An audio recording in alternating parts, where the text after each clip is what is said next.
Selamat siang teman-teman semua. Kali ini kami bersama Bapak Asep Kamaludin Nasyir selaku dosen UPN Veteran Jakarta dan juga politisi yang pernah mencalonkan diri di DPRD Kota Depok dan juga Kota Bekasi Dapil 6 ya Bapak dari Partai Golkar.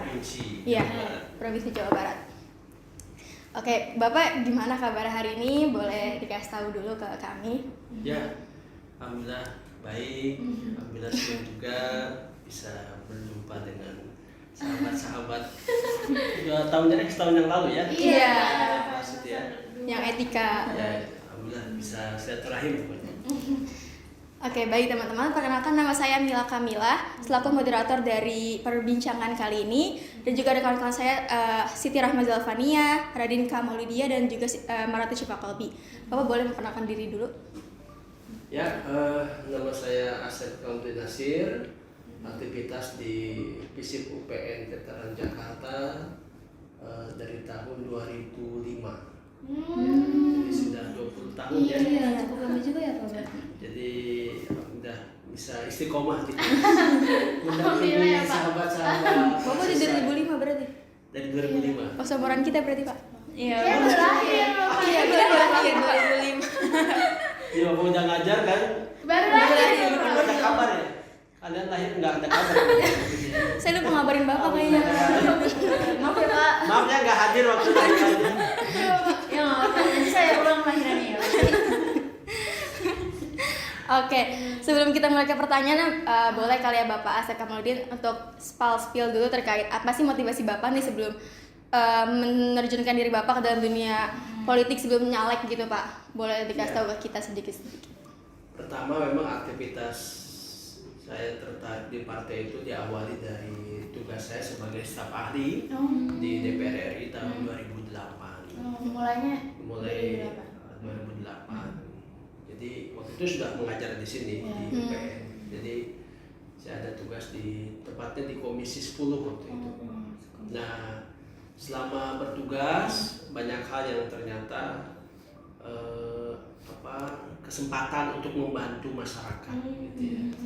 lebih Jadi terbuka lebih kesempatannya. terbuka kesempatan. Saya waktu itu alhamdulillah bisa menyalurkan beasiswa dari tingkat SD sampai tingkat kuliah. Ya alhamdulillah tentunya dengan bukan uang bapak ya, uang negara gitu ya. Cuman kita alhamdulillah bisa menyalurkan ke tempat yang sepatutnya gitu ya. Nah dari situ ya mau tidak mau karena DPR kan berarti ya aktif, kita mengaktifkan di partainya. Karena waktu itu bapak berada di bawah naungan Golkar ya. Dan di situ ya sebagai staf ahli saja saya bisa membantu orang banyak, apalagi kalau saya jadi anggota DPRD atau DPR. Lebih banyak peluangnya. Lebih banyak peluang, dan saya lihat banyak hal-hal juga yang perlu dibenahi lah gitu ya, terkait dengan tugas, baik tugas kalau DPR kan tugasnya legislasi, pengawasan dan budgeting gitu ya. Tidak jauh beda dengan di tingkat DPRD provinsi juga. Nah saya juga akhirnya memberanikan diri untuk mencalonkan walaupun di DPRD tingkat provinsi. Jadi Bapak dari situ, dari kalau kesayang Bapak dengan sama ini, Bapak jadi tergerak buat membantu mereka ya. Ya. Lebih luas lah. Oke, baik Bapak. Selanjutnya pertanyaan-pertanyaan yang akan kita tanyakan nanti akan dilakukan oleh Siti Rahma Zalfania dan kawan-kawan saya yang lain. Ya. Boleh langsung aja? Oke, dari saya sih ya, kalau misalnya menurut Bapak nih, sejauh mana sih nilai-nilai sosial terus latar belakang masyarakat di Depok tuh yang berpengaruh gitu sama cara Bapak berkomunikasi dan membangun dukungan politik dari mereka gitu pada saat itu? Ya, pertama berbicara tentang nilai-nilai sosial. Memang salah satu kan waktu pencalonan kedua tuh Bapak dapilnya Depok sama Bekasi ya. Waktu pencalonan pertama di dapil Bandung. Jadi kedua di sini. Berarti pertama. Meskipun saya tinggal di Depok waktu itu ya. Tapi ya tergambar bahwa memang Depok ini cukup tinggi ya nilai-nilai sosial dan juga nilai-nilai toleransi gitu ya.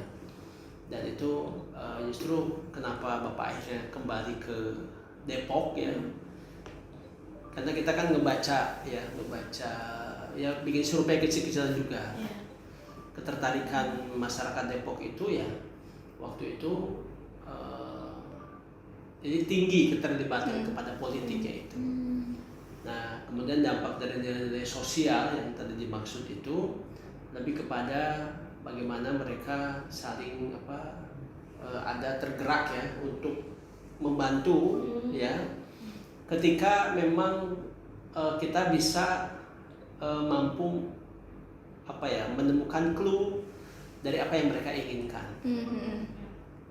Faktanya Bapak tidak keluar banyak uang untuk mendapatkan suara 12.000 waktu itu. Oh, banyak juga itu. Waktu itu Bapak tuh peringkat ketiga waktu itu. Jadi Depok ini intinya punya harapan besar lah ke depannya dalam partisipasi politik ya. Iya, berarti lumayan melek politik juga ya. Ya, di dan Depok memang pergaulannya. jadi ya Bapak membuktikan bahwa politik itu tidak selalu harus melakukan money politik gitu. Benar. Iya benar banget. Tapi kalau cost politik itu pasti. Iya. Gitu. Untuk Depok ya dan juga Bekasi. Gitu. Oke, mungkin bisa dilanjut Pak. Menurut Bapak, seberapa penting sih citra dan identitas politik Bapak sendiri gitu, biar masyarakat tuh merasa dekat dan percaya ke Bapak gitu, dan bisa mewakili Bapak sebagai wakil mereka pada saat Bapak mencalonkan diri? Ya waktu itu Bapak membranding diri itu sebagai pejuang pendidikan lah. Karena di Depok ini memang tingkat akulturasinya cukup tinggi gitu ya. Jadi percampuran budaya juga lumayan tinggi, tapi dalam hal pendidikan lebih dan juga pembangunan lain hanya terfokus kepada kecamatan-kecamatan tertentu. Terutama ya Margonda gitu. Tapi padahal banyak loh, contoh di kecamatan Bapak tuh Bojong Sari. Banyak juga loh yang orang yang ya tidak sekolah gitu ya karena masalah dana. Akhirnya disitulah kita masuk ya, isu pendidikan. Waktu itu kita bantu juga carikan beasiswa gitu ya, dan juga ada paket A, paket B, paket C ya, PKBM itu cukup membantu buat mereka, sehingga dari situ mereka ya kita ya sesuai komitmen kita kan dan pendidikan ya, karena kita ingin Depok ini ke depan yang menjadi ya kota pelajar lah seperti halnya Jogja. Betul. Meskipun sekarang Jogja sudah agak redup ya. Iya. Nah tapi ini momen menurut Bapak ya, di Depok ini sangat memungkinkan. Depok ini ya ada kampus besar ya. Iya. Selain ya kita juga kan pengen juga masuk Depok ya sebagian gitu ya. Ini juga Depok, yang Jakarta cuma fisik loh. Betul. Ya. Sisanya Depok semua. Iya, sebelahan. Jadi kaitannya dengan branding itu penting ya. Jadi ya Bapak mungkin teman-teman juga bisa cek ya di IG Bapak, di TikTok. Oh, belum follow ya? Follow. Udah. Oh, udah follow ya. Kita udah kepoin Bapak duluan justru. Oh, iya. Komen. Nanti follow ya Pak. Boleh, itu di tag juga ya ke sini. Ke IG atau TikTok ya. Boleh. Nah, jadi itu. Jadi bagaimana kita tentunya politisi itu harus punya branding atau keunggulan. Meskipun nanti kalau sudah jadi, terkadang masyarakat juga menganggapnya anggota DPR tuh bisa semua hal.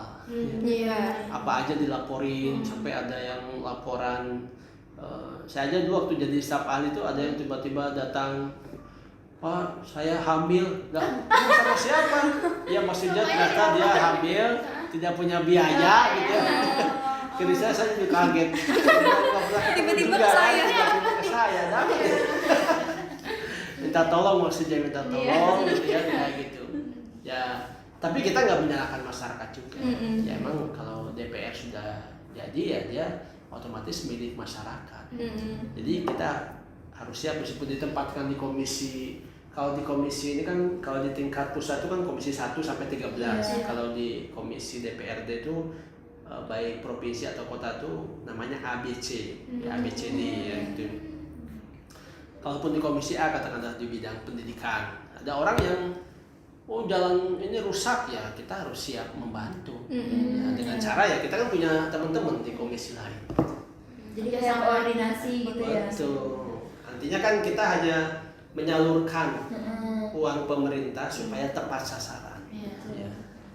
Oke, jadi untuk strategi yang tadi Bapak sampaikan itu berapa lama sih Pak untuk proses perancangannya, terus juga persiapan strategi tersebut sebelum kampanye itu dimulai itu? Persiapan Bapak. Memang yang ideal itu, yang ideal nih. Ya justru kita katakan pemilu 2029. Iya.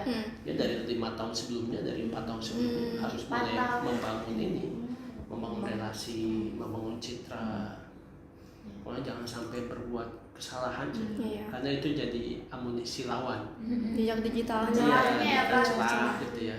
Mungkin ada satu foto aja yang kira-kira bisa langsung. Apalagi yang editannya bisa dipercaya. Iya, deepfake gitu ya. Sekarang kan, AI. Betul, AI itu kan mengerikan. Jadi idealnya 4 tahun, tapi kalaupun emang ini ya 2 tahun sebelumnya lah itu. Karena politik ini kan kaitannya dengan pengaruh ya. Iya. Pengaruh ini kaitannya dengan kesan. Gitu. Kesan ini kaitannya dengan pertemuan. Jadi Semakin banyak pertemuan semakin baik. Dan pertemuan pertama itu harus berkesan. Selanjutnya terserah Anda. Iya. Jadi ya dalam politik ya tak kenal maka tak sayang. Ya. Ya, tak sayang tidak akan dipilih. Jadi nggak ada yang instan ya Pak? Nggak ada yang instan. Meskipun ya ini yang memang jadi niat Bapak juga melakukan pembelajaran politik ya buat masyarakat. Ada juga yang masyarakat yang cenderung pragmatis ya, karena berpikirnya ya kalau sekarang kan lagi pingin maju nyalon, ingat kepada kita, tapi nanti setelah jadi lupa. Jadi pikirannya begitu mereka. Akhirnya mereka yang penting udah seakan-akan mendukung ya. Yang penting sekarang ambil duitnya saja. Nah itu yang mungkin perlu disadarkan atau perlu diluruskan untuk masyarakat. Dan Bapak punya misi ke situ. Iya. Jadi sisi lain Bapak ingin membuktikan bahwa politik itu tidak selalu identik dengan uang. Yang kedua ya masyarakat juga harus dibuka kesadarannya bahwa memilih itu harus berbasis meritokrasi. Harus berbasis ya prestasi, belajar latar belakangnya, pelajari backgroundnya, jadi jangan hanya melihat penampilannya saja gitu kan. Banyak penampilannya wah gitu ya, tapi pasti aslinya kan beda. Iya. Karena dia pakai fotonya foto waktu muda gitu. Diedit ya. Pakai efek. Efek. Terus Pak, kalau misalnya dari Bapak kampanye itu, menurut Bapak tantangan yang paling besar itu buat nyimbangin antara pendekatan yang berbasis identitas sama pesan politik yang inklusif buat masyarakat itu kira-kira apa Pak? Lebih ke hambatan. Iya, hambatannya. Ya hambatannya. Pertama ya hambatannya kurang modal ya. Hambatan. Karena tadi ya Bapak bilang kos politik itu perlu juga. Iya. Contoh ketika Bapak memang bisa merasa berhasil untuk meniadakan money politik. Tapi ya kos politik juga tidak bisa dihindari. Kita kayak pertemuan kan mau tidak mau. Kita siapin makan, konsumsi gitu ya. Atau kita siapin ongkos minimal gitu ya. Nah itu pasti. Itu kalau dari strategi ya sebenarnya tidak cukup signifikan hambatannya. Tapi di amunisi yang menjadi ini.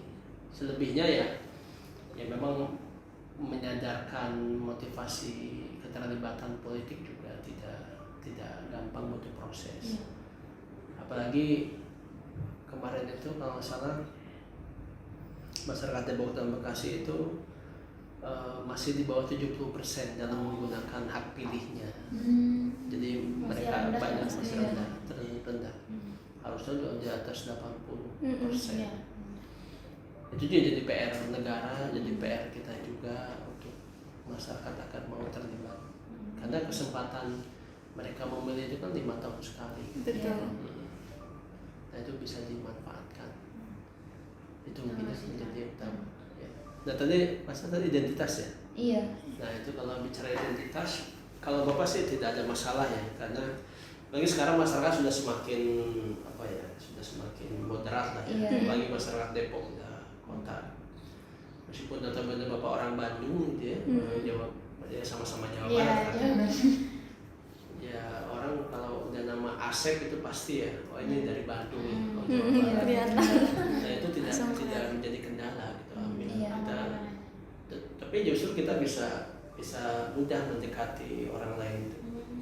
Karena dalam beberapa hal diuntungkan karena orang Sunda dikenalnya mudah bergaul, secara diplomasi juga menguasai kan gitu. Jadi kita dari golongan manapun bisa kita bisa berkomunikasi lah. Ya, berarti masyarakat Depok tuh lebih menerima gitu ya. Iya. Welcome ya. Sangat egaliter masyarakat Depok itu. Ya. Nah itu juga Depok tuh memang ada yang masyarakat komplek, ada yang masyarakat biasa, emang beda-beda juga karakternya itu. Tapi secara umum kalau masyarakat komplek ya kita pendekatannya kan harus lebih logik ya, harus lebih argumentatif. Beda dengan masyarakat yang di luar komplek, yang di desa-desa itu juga berbeda pendekatannya. Berarti itu bisa jadi tantangan bagi Bapak juga. Betul. Kita harus makanya memahami dalam politik itu ya, memahami orang itu tantangan yang utama.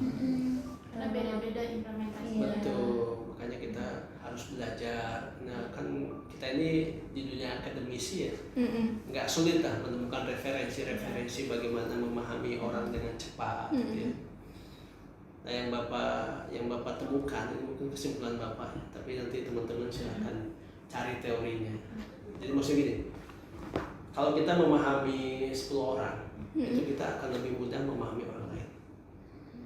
Jadi kita memahami 10 orang nih dengan karakter yang berbeda, kita akan mampu menduplikasi untuk memahami orang lain. 10 orang saja.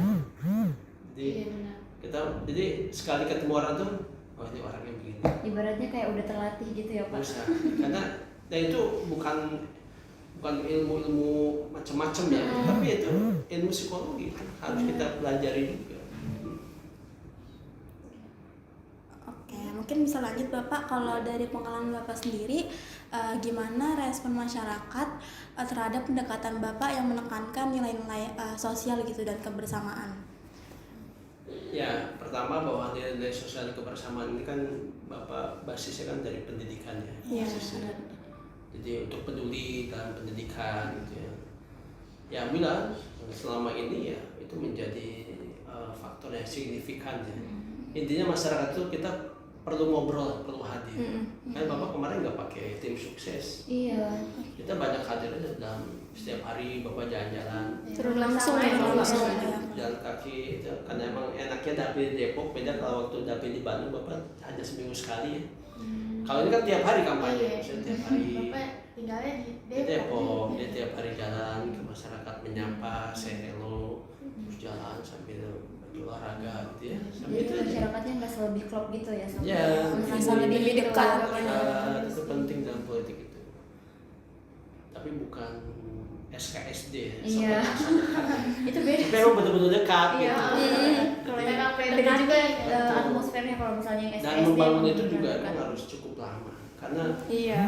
ya sebenarnya Bapak tinggal di Depok kan dari 2003 ya. Lama banget Itu ya. sudah ya 2023. Itu kan investasi lah gitu ya. Sudah cukup lama gitu ya. Apalagi pas kampanye itu ya Bapak tinggal melanjutkan saja gitu. Jadi kan Bapak tadi turun langsung ya, tapi ada nggak sih Pak media yang Bapak pakai gitu, dan peran media apa yang paling besar Pak dari strategi Bapak, apalagi ke generasi muda? Ya, nah, waktu itu kan lewat ya media sosialnya IG aja sama TikTok lah. Nah dulu kita sempat bikin kuis juga hadiahnya nggak besar lah, pulsa gitu. Lumayan ya. Lumayan. Nah, itu menurut Bapak cukup mengena juga buat pemuda. intinya mereka ingin kenal juga kan. Banyak sih tiba-tiba yang apa menyapa gitu ya secara japri gitu ya. Iya. Atau baik ya DM TikTok, Bapak DM gitu ya, ya. DM, Komen-komen ya, Pak. komen, saya japri ya. Saya terkesan dengan Kang Asep, saya akan memilih DKGD ada gitu ya. Jadi Banyak. termotivasi Iya, bapaknya ya. motivasi. Respon masyarakat dari medianya itu ya Pak. Lewat media bagus. Samping beberapa media online juga Bapak pakai juga. Tapi ya teman-teman Instagram aja. gitu-gitu juga. Enggak, media online tuh koran tapi yang online Oh, iya, iya. paham. Dulu Bapak tuh Rakyat Merdeka, ya, terus inilah.com, kayak pernah juga beberapa kali ini kita tampilkan. Ya, teman-teman itu teman-teman semua juga jaringan teman-teman yang gratis. Tapi bisa kita manfaatkan ya Betul, Pak. Iya, betul. benar. Bisa kita manfaatkan. Terus kalau misalnya terkait nilai-nilai itu apa sih yang Bapak tonjolin tuh biar supaya masyarakat tuh ngerasa deket sama Bapak, terus abis itu tuh bisa masyarakatnya tuh terwakili gitu sama Bapak. Iya, merasa terwakili. Ya, kalau bicara nilai itu yang kita pakai itu sebetulnya lebih kepada nilai-nilai ketulusan ya, yang mungkin jadi dari awal kita harus siap tidak terpilih gitu. Nah itu mungkin yang menurut Bapak menjadi penting gitu ya. Jadi memang kita betul-betul tampilkan nilai-nilai ketulusan gitu ya, dan kemudian bagaimana juga kita memperlihatkan kepedulian gitu ya, ketulusan, kepedulian gitu ya, dan juga kita juga membangun kebersamaan gitu ya. Kalau ada kegiatan-kegiatan masyarakat kita terlibat gitu ya, itu juga menjadi menurut Bapak nilai yang penting yang harus diwujudkan, direalisasikan atau diimplementasikan oleh seorang politisi. Iya. Oke, boleh lanjut Pak. Jadi menurut Bapak gimana sih caranya membangun dukungan masyarakat biar masyarakat nih nggak cuma mendukung Bapak tuh pas Bapak kampanye aja gitu, tapi pas Bapak pun nanti misalnya Bapak terpilih, mereka tuh tetap mendukung Bapak gitu. Jadi gimana caranya Bapak menjaga dukungan tersebut biar masyarakat tuh tetap mendukung Bapak dari awal hingga akhir gitu. Ya, Kelanjutannya.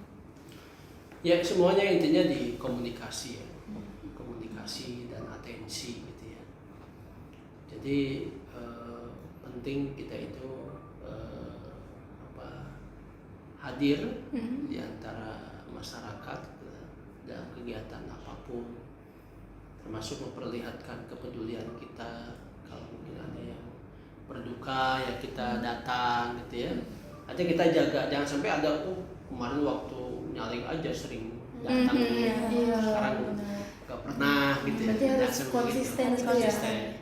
Karena kita juga kan kalaupun nanti mungkin mencalonkan lagi ya di 2029 ya Amin, bisa Pak. iya Amin. bisa apa masyarakat juga ini emang peduli. Masyarakat tetap percaya. Iya, bahwa punya kenangan manis di mata Betul. mereka. Track record ya Pak. Betul, itu penting membangun ya branding ya, bukan hanya sifatnya pencitraan. Kalau pencitraan kan sesaat. Iya. Iya. Jadi kalau dari yang tadi kami dengar kan, jadi sebenarnya apa sih Pak pesan yang ingin sekali Bapak sampaikan ke generasi muda, apalagi untuk mereka tuh bisa ikut berpartisipasi gitu Pak, untuk secara aktif dan positif dalam dunia politik, apalagi generasi muda di Depok sendiri itu. Ya, kalau Bapak sih beberapa kali mungkin nggak tahu Bapak sampaikan juga apa nggak di kelas ya, bahwa kalau kalian ingin terlibat dalam pengaturan negara ya kalian harus berpolitik. Harus ada Gitu ya, niatnya. harus gitu. ada niat. Bahkan Bapak dorong untuk aktif di politik, gitu ya. Artinya ketika kita ingin memberikan satu semacam kebermanfaatan ya, meskipun bermanfaat itu bisa menjadi apa saja ya. Tapi lewat jalur politik ini, jadi tidak hanya kita hanya dari luar saja, tapi kita bisa masuk ke dalam kaitannya dengan membuat kebijakan-kebijakan yang membawa rakyat. Gitu ya. Jadi pesan Bapak ke anak muda, jangan anti politik. Gitu. Iya. Jangan Silakan apatis ya, Pak. jangan apatis, jangan anti politik. Kalau ada kesempatan berpolitik, berpolitiklah dengan santun. Ya. Terus menurut Bapak nih, kan Depok itu kan masyarakatnya kan plural gitu kan, banyak. Kayak gimana sih kalau misalnya Bapak lagi kampanye terus menggunakan politik identitas tersebut tapi nggak menimbulkan perpecahan gitu di masyarakat, Pak? Karena kan biasanya kalau pakai branding pasti kan itu nggak cuma nggak bisa mencakup semua kan, pasti hanya salah satunya. Nah itu tuh gimana sih cara Bapak biar semua masyarakat di Depok itu tuh ngerasa terwakilkan juga sama Bapak, kayak misalnya politik identitas itu tidak membuat perpecahan di masyarakat itu, Pak? Yang pertama gini, kita harus sepakati dulu apa yang dimaksud dengan politik identitas. Politik identitas itu kan politik yang diusung berdasarkan kesamaan. Iya, benar. Kesamaan itu bisa ras, ya, bisa asal daerah atau apa. Agama. Ya meskipun dalam beberapa hal ya itu dibolehkan, tapi dalam masyarakat plural tentu itu harus dihindari, gitu ya. Ada tidak bisa kita mengatakan, nih saya orang Bandung nih. Atau ini saya orang Sunda, sementara yang audiens kita kan Nggak Gak cuma orang semuanya Sunda. Sunda. jadi ya saya ini orang Depok, gitu. Saya orang Depok yang peduli ingin memajukan Depok, karena Iya, gitu, Bapak gitu. bilang Depok karena emang KTP Bapak Depok, Iya. gitu. Nah di Bekasi ya Bapak juga saya orang Jawa Barat yang ingin kembali membangun Jawa Barat, begitu. Kan tidak bilang orang Bekasi, Iya. tidak bilang juga orang Depok. Saya orang Depok nih pengen bangun Bekasi, karena dapilnya kan dua ya, Depok Bekasi. Saya di Bekasi, Bapak bilang saya ini orang Jawa Barat yang ingin kembali membangun Jawa Barat. Oh, iya. Berarti harus punya tujuan yang sama ya. Betul. Jadi hati-hati juga tuh. Kadang kita juga salah mengartikan politik identitas ya. Dalam beberapa hal ya, karena gini. Kalau politik identitas itu kan kebalikan dari politik meritokrasi ya, dari prestasi. Iya. Jadi kalau yang bagi orang-orang yang sudah memang menduduki jabatan tertentu ya, kalau selalu memakai politik identitas dia lebih kepada mana nih yang masih satu daerah dengan saya, jadi bukan melihat mana yang lebih berprestasi. Iya, benar. Nah, itu Dilihat dari betul. Kesamaan aja, kesamaan ras, kesamaan apa bisa bukan hanya kesamaan ras dalam artian asal etnis, tapi kesamaan mungkin daerah, suku dan sebagainya. Jadi lebih mencakup luas gitu ya, Pak, nggak bikin pekerjaan. Ya, ya itu ya tidak baik kalau dalam politik. Meskipun banyak juga yang tidak bisa menghindar kan. Ada tetap menggunakan itu. Oke, mungkin pertanyaan penutup dari saya selaku moderator, Bapak. Misal nanti Bapak bakal mencalonkan diri lagi nih di politik ya. Kira-kira Bapak tuh bakal menggunakan strategi yang sama seperti sebelumnya atau nanti Bapak akan menyesuaikan dulu dengan kondisi sosial politik mereka nantinya? Apa Bapak udah ada gambaran sekarang atau mungkin akan dipikirkan nantinya gitu? Ya kalau pendekatan-pendekatan yang sudah Bapak lakukan ya selama ini cukup berhasil menurut Bapak ya. Mungkin ya perlu inovasi ya. Inovasi ini ya penyesuaian saja. Ada strategi yang lama yang Bapak dekati, termasuk mendekati waktu itu kan masih ramai kaum milenial lah gitu. Iya. Sekarang Gen Z ya. Iya. Gen Z ya. Itu mungkin tinggal merubah objeknya saja kan. Atau para pemilih pemula gitu yang kita sasar lewat kegiatan-kegiatan yang memang bermanfaat gitu ya. Itu juga menjadi hal yang jadi tidak berubah banyak lah strateginya, tapi ya sentuhan inovasi saja. Kayak Mungkin digitalisasi. digitalisasi gitu. gitu, Itu pasti ya. seperti itu. Ada lebih masif Iya, dan benar. lebih murah. Betul. Oke, baik Bapak, mungkin cukup pertanyaan dari sesi wawancara kali ini kita sama Bapak Asep Kamaludin Nasyir. Terima kasih Bapak atas waktunya pada kesempatan kali ini. Mohon maaf kita jadi motong jadwal Bapak. makasih ya Pak. Kita sangat berterima kasih atas kesempatan Bapak untuk bersedia wawancara bersama kami di mata kuliah politik kewargaan ini. Jadi ini tugas akhir kita Pak nantinya. Oh, iya. Siap, sukses ya. Amin, Bapak juga. Terima kasih Pak. Salam buat dosen ya. Biasanya kebetulan Ibu Ana. Oh iya Bu Ana. Orang hebat. Bapaknya juga hebat. Bapak apa lagi? Hebat Bu Ana insya Allah. Oke teman-teman, terima kasih sudah menyaksikan video wawancara kami bersama Bapak Asep Kamaluddin Nasyir. Semoga kalian bisa menikmati video kami, bisa menjadikan video kami sebagai pembelajaran kalian terhadap politik identitas itu sebenarnya banyak sekali yang disalahgunakan oleh beberapa pandangan orang. Jadi semoga kalian bisa memahami politik identitas dengan baik dan semoga video ini berguna untuk mahasiswa dan juga para masyarakat nantinya menonton video ini. Terima kasih. Wassalamualaikum warahmatullahi wabarakatuh. Salam bela negara. Salam benar. Terima kasih Bapak. Terima kasih Bapak. Terima kasih Pak. Maaf ya Pak kalau ada kesempatan yang kurang. Maaf Ibu jadi kalau waktunya. Oke, mungkin cukup sekian sesi wawancara kami bersama Bapak Asep Kamaluddin Nasyir. Semoga nanti video ini bakal berguna untuk masyarakat semuanya dan juga kawan-kawan nantinya. Iya bener banget, dari yang kita tahu dari tadi tuh Pak Asif nyampein kalau misalnya politik identitas itu sebenarnya tidak selalu buruk, tergantung siapa yang menggunakannya itu, apakah itu untuk keburukan atau untuk kebaikan. Jadi sebenarnya politik identitas itu bisa digunakan untuk mencakup masyarakat yang merasa marginalkan, supaya mereka itu merasa kalau mereka itu sebenarnya punya hak untuk berpolitik juga gitu. Oke, terima kasih teman-teman semua sudah menyaksikan video kami kali ini. Wassalamualaikum warahmatullahi wabarakatuh. Salam bela negara.